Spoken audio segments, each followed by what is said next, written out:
I don't know if you guys are aware of this, but every single year, Michelle Wu, mayor of Boston has a budget problem, okay? They have a budget problem. Here's the difference between Boston and Massachusetts. Massachusetts doesn't have a revenue problem. We have a priorities and spending problem. Boston has both a revenue problem and a spending problem. When you're in a position, and I'm going to share my screen here. Thank you for sending me these articles. When you're in a position where you are prioritizing like some sort of male menstrual equity pads, okay, over your city employees' jobs, clearly there is a problem, okay? Clearly there's a problem. I'm going to share this article with you. This is from the Boston Herald. It says, Boston Mayor Wu's financial chief warns city council, this should probably say of further budget changes that would lead to layoffs. This article, and I hope you don't mind me sharing this, Gayla Colley, sometimes I do read your articles. I'm only going to look at some of the quotes that were in here, and then I'm going to bring up another piece of the puzzle, all right? This is like the front-facing problem. I'm going to show you some of the back-end problems of what's happening with Boston. So I'm not going to read this entire thing either, guys. I just want to give you some highlights. So it says, Boston Mayor Michelle Wu's financial chief urged the city council to stick to an $8 to $9 million budget amendment package proposed by the city council's Ways and Means chair, warning that further changes would lead to city layoffs. Like I said, we have money for, let's say, like these drag queens at the, public library for kids, but we don't have enough money to pay for city employees. It's absolutely crazy. It says, we urge you to keep these consequences at the forefront of your deliberations. Reducing departmental budgets beyond the levels already proposed by the chair of Ways and Means will have immediate and tangible consequences for high-quality service delivery and the city's ability to meet its core responsibilities to residents. I urge the city council to reconsider any proposed reductions at a scale that would negatively affect city services and our residents' quality of life. Every single year, it's the same thing. Thank you for sending me this article. I mean, every single year, it's the same thing. And I mean, look at this. This is funny. Related articles, okay? Boston City Council budget chair facing state ethics concerns over wife's nonprofit ties to city grant funding. I'm going to have to, maybe I'll make a video on that later today. I don't know what's going on there. Construction slowdown driving Boston budget crunch. Michelle Wu keeps trans period pride event moving to a secret, secure location. So not only are they keeping this outrageous... Let me see what this is, okay? Let's see if they have the flyer. No, they don't have the flyer. I saw the flyer. I actually filmed on that, but I was scared if I posted it, I would get immediately banned, okay? I'll just leave it at that. Mayor Wu snubs Senator... So her and Senator Collins, she ended up endorsing... Who did she endorse? She endorses LaToya Gale. Okay, that's fine. All fine and dandy. She hates this guy. She hates Senator Collins because Collins basically calls her out on her bullshit. That's basically what it comes down to. Blindsided. Boston City Council pushes off $4.9 billion budget vote after chaotic meeting. Here's the thing when it comes to Boston and when it comes to Massachusetts. I don't know if I said this earlier. Massachusetts has a priorities problem. We don't have a revenue problem. We steal enough of our money. Okay. We don't have a revenue problem. Massachusetts has a spending problem. Boston, on the other hand, has both. They have a spending problem. They also have a revenue problem on the back end. And I'm going to show you something here. This is from, hang on a second. Chris, somebody sent me this too. Thank you. Chris Fitzpatrick. I think he owns a real estate company in Boston. Okay, this is what he did. He ended up pulling 16 years of the city of Boston's ERT/new construction permit data. That's what this entails. So we're talking about new construction, ground up construction permits, not like rehabilitating, an old building that was going to be turned into condos or something like that. This is just in regards to new permits. It says peak year was in 2018. 390 permits issued. In 2024, 182 permits. That's a 53% decline from peak. In 2026, we are at 49 permits. I mean, it is June 9th and we are at 49 permits. It looks like we're firmly tracking toward 2010 numbers. Now, if you don't remember, the housing market basically crashed between 07 and 08. 09, 010, those were terrible, terrible times to be in. Well, for some people to be in real estate because numbers declined, building declined, everything was in a massive decline. We're still actually feeling the effects of that, by the way. A seasoned permit expediter I spoke to a few months back put it bluntly. New construction has fallen off a cliff in the city, and the data backs him up. The cranes are gone. After peaking in 2018, Boston hasn't come close to those levels. 2024 was the worst full year since 2010, back when the city was still crawling out of a financial crisis. So what is driving this? Two words keep coming up: linkage fees and IDP requirements. I'll explain a little bit about what those are. Let me just read the rest. Boston currently requires new residential projects to have a heavy affordable component, and linkage fees on commercial development have increased significantly over the past several years. Add in higher interest rates, elevated construction and energy cost requirements, and NIMBY-friendly appeals process, and the pencil gets thrown away. Linkage fees are basically when you start new construction. This is the way I understand it. When you start a new construction project in Boston, every square foot basically gets taxed. That money, I forget what the numbers are. It might be $23 for a certain type of unit versus $30-some for commercial, right? I don't know what the numbers are. All that you need to know is that the developers, the people that are, putting their time, energy, efforts, and money and resources into these projects, they have a linkage fee. That money that they are collecting on a per square foot basis goes back into an affordable housing fund, basically. Then you have the IDP requirements. I've talked about these before. These are inclusionary development policy. This is basically building. So not only do they have to give money back because of the linkage fees, but they also have to include affordable units, a certain percentage of calculated affordable units when they build a new project. I forget what the number is even at now. I think she was trying to get to 20%. Maybe it's at 15, but let's use 20 as a baseline because it's easy math. So if you build a 100-unit condo complex, 20 of those units have to be affordable units. That's all fine and dandy for the people that are in the bucket of being eligible to buy affordable units.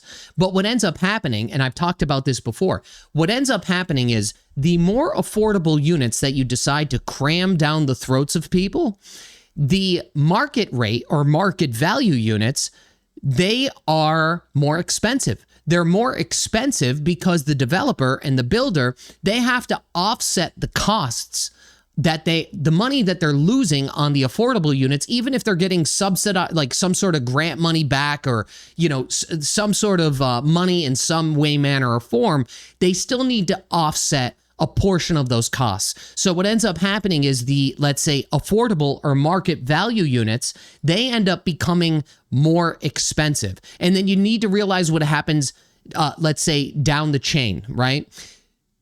That building that I just gave you an example of, the 100-unit building with 20 affordable units, ends up becoming a comparable for the next new construction project.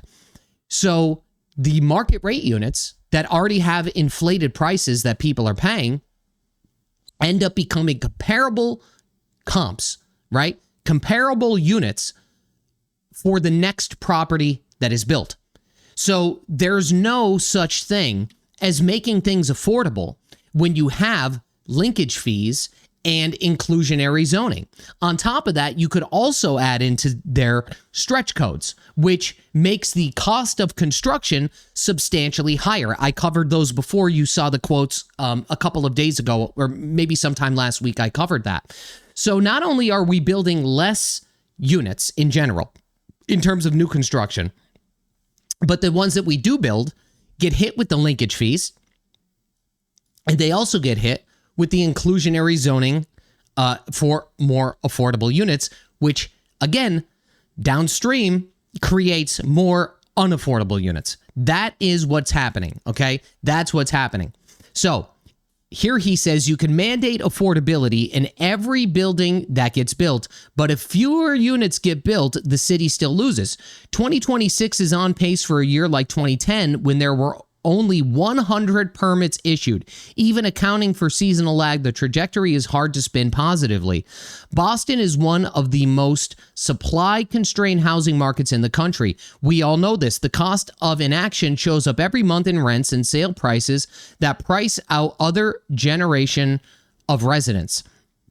The conversation needs to continue to evolve from how do we extract more from each project to how do we simply get more projects off the ground and quickly. This was one of the things that Josh Kraft was basically advocating for, by the way. I believe one of his stances was to bring down or go back to the previous levels of inclusionary zoning.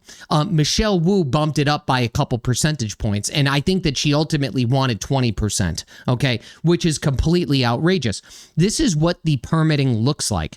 So here is 2010, right? We had, and again, remember, this is for ground up, brand new construction.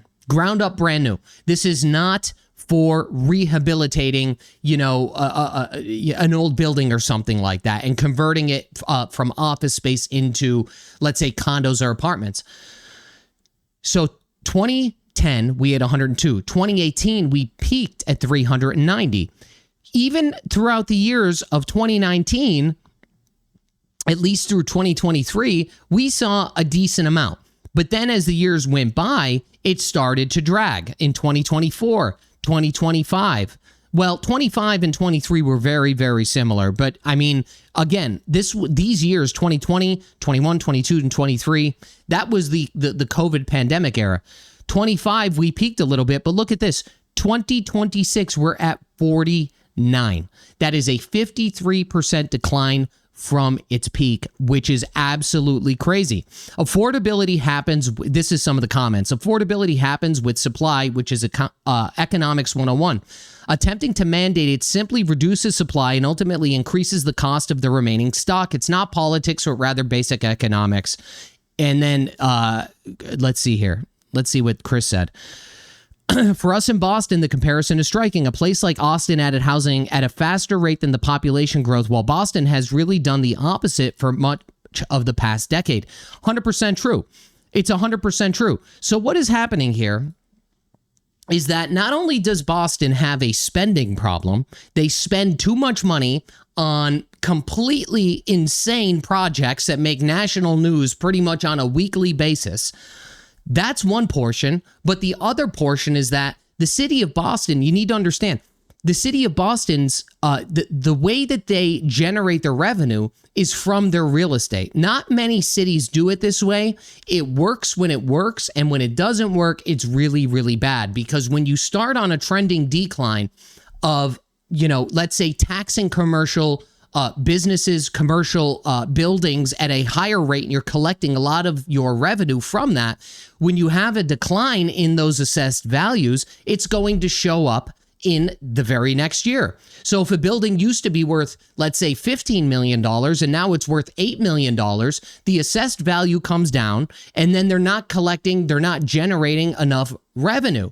That's a part of the problem. Another part of the problem is the permitting. They are strategically adding more affordable units. And I understand, guys, you may be in, rent controlled unit or, Section 8 or whatever, maybe not rent controlled yet. Okay. But you're in one of these units and you see this as a good thing. And it is good for you for the short term. It does benefit a certain, let's be fair, it does benefit a certain subsection of people.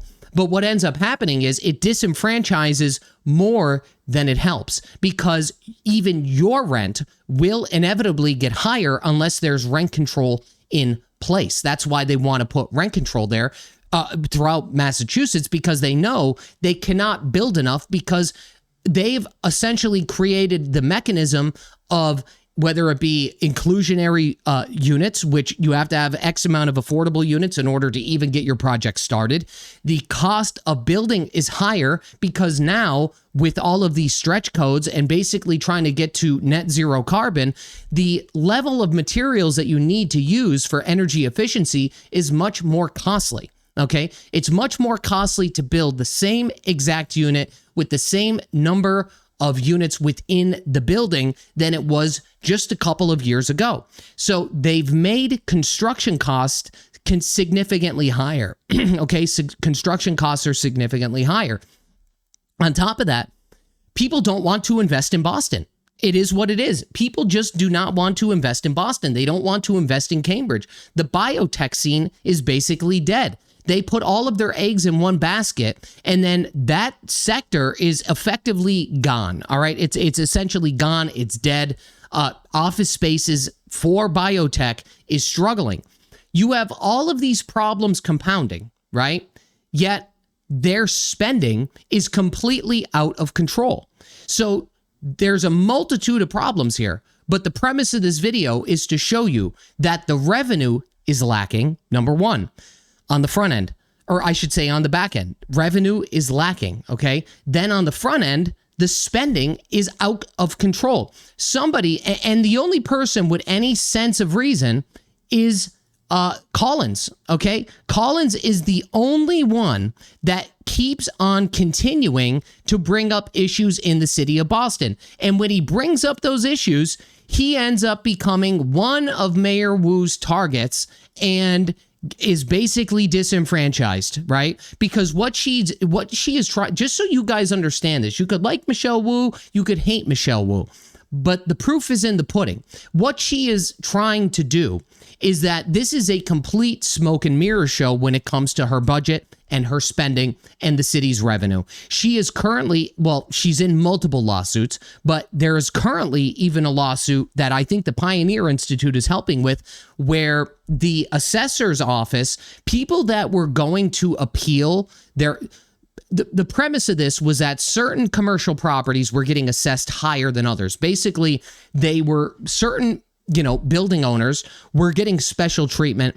Their assessments went down, where others, their assessments went up after they went to appeal their property taxes. So basically, if you owned one of these commercial buildings in Boston, you did not agree with your assessment, you went to appeal that assessment with the proper data, with the proper comps in order to get it lowered, and all of a sudden it became higher than what it was at originally. And this has happened across the scope of many, many, many projects, or many commercial buildings inside of Boston.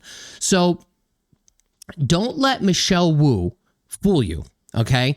She's very good at, listen, her office has faced many scandals in the past couple of years, okay? Many scandals in the past couple of years.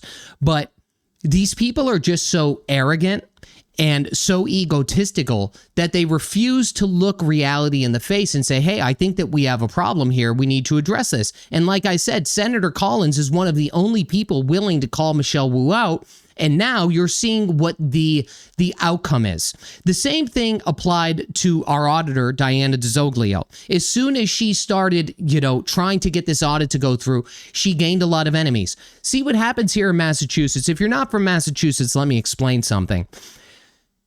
The Democrats here, the Democratic-controlled politicians here, if they decide to toe the line just a tiny bit on any of the issues that are happening, whether it be across the state or specifically like the example or the use case we're talking about here, Boston, what ends up happening is these people will stomp on anybody that has anything negative to say about anything that is going on. That's what they do. Now we're at a point where Michelle Wu is effectively trying to replace people that have even some, an ounce of some common sense and talking about the budget. If you work for Michelle, you know exactly what I'm talking about. Okay, you know if you're in that office, if you're working in or around her, You know exactly what I'm talking about. I think you guys are scared to speak up, and you can't be that way, okay? You can't be that way, because then the trajectory of Boston will only set an example for the rest of the state. That's what's happening, where there's a lot of Democrats believe it or not, guys, okay?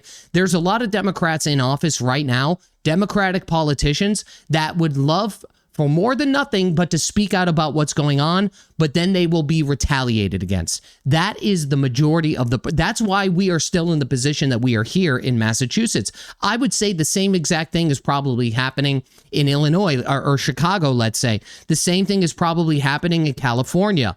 This is common practice in these Democratic strongholds. And to be fair, it may also be happening in more Republican-led cities and states as well. I only know what's going on here, okay? I only see what's happening here.